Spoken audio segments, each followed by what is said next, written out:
ఇప్పుడు ఈ డిస్కుల దగ్గర గుజ్జు అరిగిపోయింది అంటుంటారు సార్. మోకాళ్ళలో ఎట్లా ఉంటదో డిస్కుల దగ్గర గూడా ఉంటది గదా! వాటికి గూడా యూజ్ చేయొచ్చా సార్ ఇది? ఇప్పుడు రీసెంట్‌గా ఒక ఫేమస్ తెలుగు యాక్టర్‌కి హ్మ్. స్టంట్‌లో ఏదో ఇంజరీ అయింది. ఓకే. ఓకే. ఇక్కడ ఆయన మొన్న ఒక ఇది ఏదో ఫంక్షన్‌లో హ్మ్. ఫ్యాన్ వచ్చి ఇట్లా పట్టుకోబోయాడు. బట్ వద్దు వద్దు వద్దు వద్దు నాకు నొప్పి ఉంది అన్నాడు. ఓహో! ఓకే. ఓకే. ఓకే. ఇప్పుడు ఆయనకి ఏం జరిగి ఉండొచ్చు అంటే పడి ఉంటారు ఓకే. ఫైట్ చేస్తూ. హ్మ్. హ్మ్. ఇక్కడ మజిల్స్ క్రాక్ అయి ఉండొచ్చు. ఆహాహా! లేదు దాని బోన్ కూడా క్రాక్ అయి ఉండొచ్చు. ఓకే. ఓకే.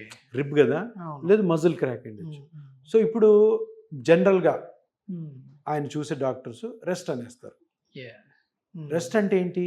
ఒకవేళ మజిల్ కానీ క్రాక్ అయింటే అది హీల్ అవ్వడానికి 3 నెలలు పడుతుంది. హుహుహుహు. 3 నెలల వరకు ఆయన షూటింగ్, హ్మ్. 3 నెలల వరకు యాక్టివిటీ. ఇటువంటి కేసులో పీఆర్పీ పనిచేస్తుంది.